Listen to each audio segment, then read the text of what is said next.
नमस्कार। आयुक्त कोष एवं लेखा द्वारा आयोजित IFMIS के प्रशिक्षण सत्र में आप सभी का स्वागत है। आज हम लोग बात करेंगे डीडीओ के लॉगिन में उपलब्ध कुछ महत्वपूर्ण रिपोर्ट्स के बारे में। डीडीओ के लॉगिन में जो हमारा HRMIS का पूरा टैब है, उसके अंतर्गत सर्विस मैटर मॉड्यूल के अंतर्गत कुछ महत्वपूर्ण रिपोर्ट्स उपलब्ध हैं। तो आज मैं आप लोगों को उन रिपोर्ट्स के बारे में बताऊंगा और साथ में ये बताऊंगा कि उन रिपोर्ट्स का उपयोग आप किस प्रकार से कर सकते हैं। सबसे पहले हम लोग बात करेंगे सबसे बेसिक रिपोर्ट जो है एम्प्लॉय इन्फॉर्मेशन सर्च, इसके बारे में। इस रिपोर्ट पर जब आप क्लिक करते हैं तो आपको सबसे पहले एक विंडो दिखाई देगा जिसमें आपको किसी एम्प्लॉय का एम्प्लॉय कोड डालना है। तो मैं इसमें एक एम्प्लॉय कोड एंटर करता हूँ। इसके बाद मैं सर्च पे क्लिक करता हूँ तो आप देखेंगे एक सिंगल पेज में एक छोटी सी रिपोर्ट आपको दिखाई देगी। लेफ्ट से हम इसको पढ़ना शुरू करते हैं। सबसे पहले इस एम्प्लॉय का एम्प्लॉय कोड आपको दिखाई देगा, उसके बाद नाम, फिर आपको डेट ऑफ बर्थ दिखाई देगी, डेट ऑफ ज्वाइनिंग दिखाई देगी, डेट ऑफ रिटायरमेंट दिखाई देगी। अब शुरू के 3 जो हमारे पैरामीटर्स हैं, इन पे हम लोग बात कर लेते हैं। ये रिपोर्ट जो है, इस रिपोर्ट का उपयोग आप लोग तब कर सकते हैं जब आपको किसी एम्प्लॉय को सिस्टम से एग्जिट करना है। मान लीजिए आप पेंशन केस बनाना चाहते हैं। पेंशन केसेस में सामान्य आपत्तियां इसी प्रकार की होती हैं कि एम्प्लॉय जो है उसका, आप मान लीजिए डेट ऑफ बर्थ गलत है, आपके जो फिजिकल सर्विस रिकॉर्ड्स हैं उसमें डेट ऑफ बर्थ कुछ अलग है और सिस्टम में उसकी डेट ऑफ बर्थ अलग डली हुई है। तो जाहिर सी बात है कि वो एम्प्लॉय आपको रिलीविंग के लिए दिखाई, सुपर एनुएशन के लिए दिखाई नहीं देगा। तो यहाँ हम देखते हैं, जैसे मैंने चेक किया डेट ऑफ बर्थ में, तो मैं अपने फिजिकल रिकॉर्ड से इस डेट ऑफ बर्थ को क्रॉस टैली कर सकता हूँ और अगर इसमें कोई करेक्शन रिक्वायर्ड है तो मैं ट्रेजरी ऑफिसर के लॉगिन से उस करेक्शन को भी करवा सकता हूँ। इसके बाद ज्वाइनिंग डेट है। ज्वाइनिंग डेट भी पेंशन केसेस में लगने वाला एक कॉमन ऑब्जेक्शन होता है।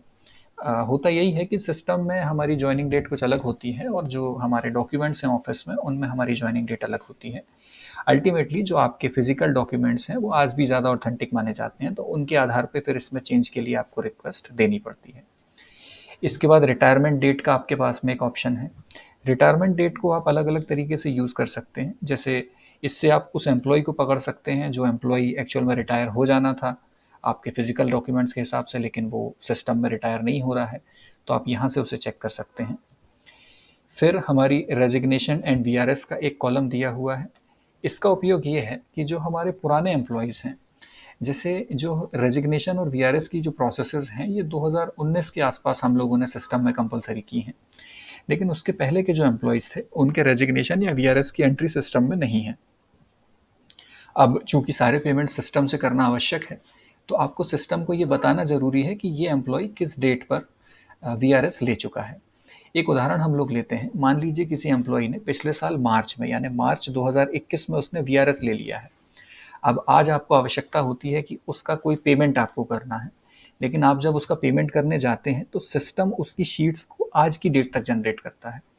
या पेमेंट की बात हम ना करें, हम पे फिक्सेशन की बात करें, आपको उसके पे फिक्सेशन की आवश्यकता होती है और आप देखते हैं कि उसका पे फिक्सेशन सिस्टम आज की डेट तक जनरेट कर रहा है, क्योंकि अगर वो व्यक्ति अगर VRS नहीं लेता और प्रॉपरली रिटायर होता तो वो इस साल में मान लीजिए जुलाई या अगस्त तक नौकरी करता, तो वो एम्प्लॉय सिस्टम का एक रेगुलर एम्प्लॉय होता।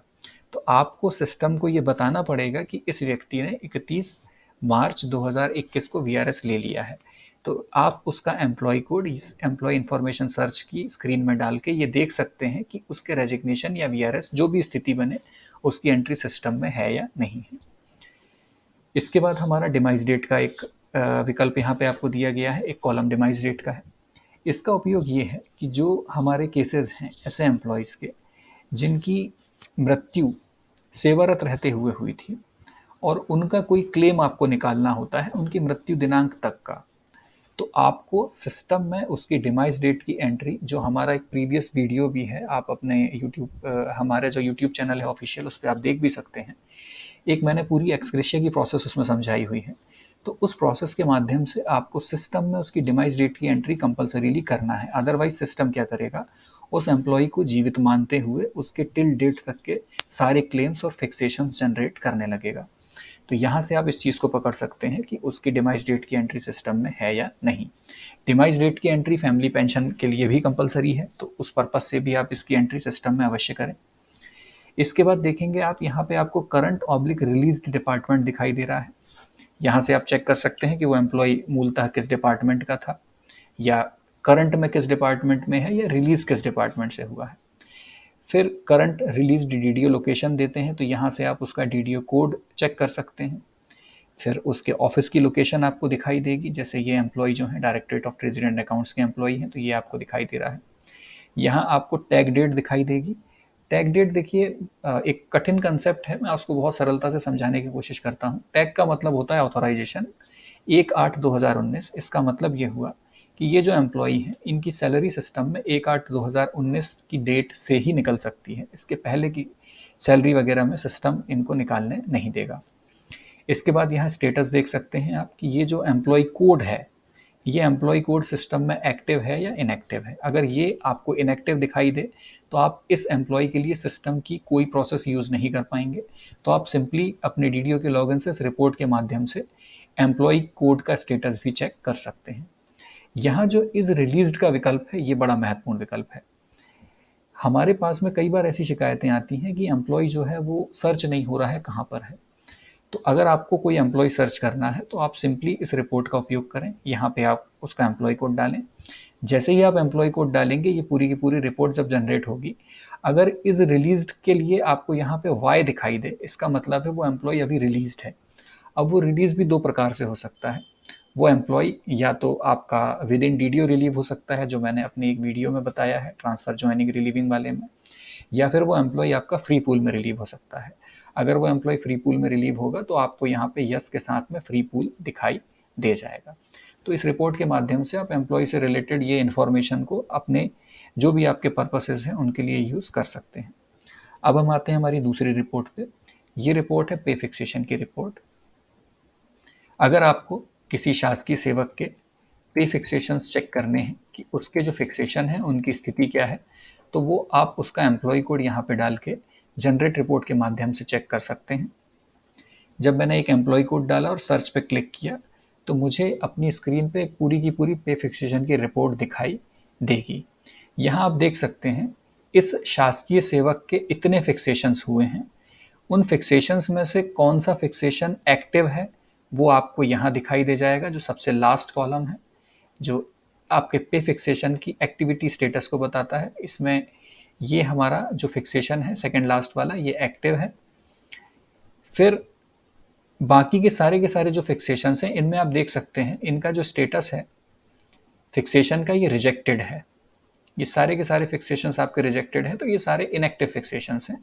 जो जेडी अप्रूव्ड हमारा फिक्सेशन है वो हमारा एक्टिव फिक्सेशन है। यहाँ आप एम्प्लॉय का कोड, उसके बाद एम्प्लॉय का नाम, उसकी कैटेगरी, उसका जो कैडर है वो, उसका जो ऑप्शन है वो आपको यहाँ पे प्रदर्शित होगा, 7th पे का जो ऑप्शन है। उसके बाद फिर ऑप्शन उन्होंने सबमिट कब किया ये आपको दिखाई दे जाएगा। फिक्सेशन का स्टेटस जैसा मैंने पहले बताया। ये जो पे फिक्सेशन आईडी है, इस पे आपको एक हाइपरलिंक दिखाई देगी। इस पे जब आप क्लिक करेंगे तो आप उस फिक्सेशन को देख सकते हैं जो सिस्टम में इस एम्प्लॉय के लिए किया गया है और जो अप्रूव्ड है। इस प्रकार से वो आपको दिखाई देगा। तो अगर कभी कोई ऐसी स्थिति बनती है कि आपको फिक्सेशन पे डाउट है कि ये फिक्सेशन सही है नहीं है, या फिर उस फिक्सेशन के हिसाब से सैलरी आ रही है या नहीं, तो आप फिक्सेशन रिपोर्ट में जाके उस फिक्सेशन को चेक कर सकते हैं। ध्यान बस आपको ये रखना है कि वो फिक्सेशन एक्टिव होना चाहिए। हमारा सिस्टम जो है वो एक्टिव फिक्सेशन के ही अकॉर्डिंग आपको सैलरी जनरेट करके देता है। इसके बाद हम हमारी थर्ड रिपोर्ट पे आते हैं। यह है एम्प्लॉय मास्टर की रिपोर्ट। एम्प्लॉय मास्टर रिपोर्ट पे जब हम क्लिक करते हैं, एम्प्लॉय मास्टर जैसा कि हम जानते हैं कि जो एम्प्लॉय को हम क्रिएट करते हैं IFMIS में, वो हम एम्प्लॉय मास्टर के थ्रू करते हैं। एम्प्लॉय मास्टर सर्विस मैटर की एक प्रोसेस है। सर्विस मैटर में एक एम्प्लॉय मास्टर नाम का पूरा प्रोसेस दिया हुआ है। उस पर मैं सेपरेटली कभी बात करूंगा, क्योंकि अपने आप में एक बहुत बड़ा सेक्शन है वो। अभी हम केवल एम्प्लॉय मास्टर रिपोर्ट की बात कर रहे हैं। अगर आपको ये देखना है कि आपके डीडीओ में कितने एम्प्लॉय कोड क्रिएट हुए हैं, तो आप इस रिपोर्ट के माध्यम से देख सकते हैं। हमारे यहाँ IFMIS में कंडीशन ये होती है कि जो एम्प्लॉय मास्टर का फॉर्म है वो भले डीडीओ में भरता है, डीडीओ उसको भरेगा। फिर जैसे एम्प्लॉय मास्टर क्रिएटर ने पूरा का पूरा डेटाबेस फॉर्म फिलअप किया, डीडीओ ने उसको अप्रूव किया, तो उस समय परमानेंट एम्प्लॉय कोड जनरेट नहीं होता है। ये पूरा का पूरा जो फॉर्म है डेटाबेस का, ये ट्रेजरी ऑफिसर के लॉगिन पे जाता है और जब टीओ उसे अप्रूव करता है तब फिर हमारे परमानेंट एम्प्लॉय कोड्स जारी होते हैं। तो यहाँ आप देख सकते हैं कि जो एम्प्लॉय कोड्स आपने मतलब जो आप चाह रहे हैं कि ये एम्प्लॉय कोड क्रिएट हो, उनकी स्थिति क्या है। अगर मैं यहाँ पेंडिंग पे क्लिक करूँगा तो मुझे पेंडिंग जो हमारे एम्प्लॉय कोड्स हैं वो दिख जाएंगे। अगर मैं यहाँ अप्रूव्ड बाय टीओ करके सर्च करूँगा तो जो भी इस पर्टिकुलर डीडीओ के employ codes recently treasury officer ने आईएफएमआईएस से अप्रूव किए हैं, वो सारे के सारे एम्प्लॉय कोड आपको यहाँ पे शो हो जाएंगे। ये इनका टेम्परेरी एम्प्लॉय कोड है जो केवल डीडीओ द्वारा अप्रूव करने के बाद जनरेट हुआ था। यहाँ एम्प्लॉय का नाम है, ये उसका परमानेंट एम्प्लॉय कोड है, डिपार्टमेंट, उसका लोकेशन और स्टेटस ट्रेजरी अप्रूव्ड। अगर मैं यहाँ पे ट्रेजरी पेंडिंग सेलेक्ट करता तो ये मुझे पता चल जाते कि ये सारे के सारे एम्प्लॉय कोड्स जो हैं ये कहाँ पर पेंडिंग हैं। उसके लिए मुझे यहाँ से अप्रूव्ड बाय डीडीओ का ऑप्शन सेलेक्ट करना पड़ता। यहाँ पे फिर rejected by DDO and rejected by TO का भी ऑप्शन दिया गया है। तो ये रिपोर्ट आप लोग इस पर्पज से यूज़ कर सकते हैं, आपके यहाँ के एम्प्लॉय कोड्स का स्टेटस देखने के लिए आप इनका उपयोग कर सकते हैं। तो ये 3 रिपोर्ट्स थी जो बहुत फ्रिक्वेंटली यूज़ होती हैं और जिनके बारे में आपको जानकारी थोड़ा होना चाहिए। बाकी जो हमारे डीडीओ के लॉगिन की जो सुविधाएं हैं उनके बारे में हम लोग अपने अगले जो वीडियोज़ हैं उनमें चर्चा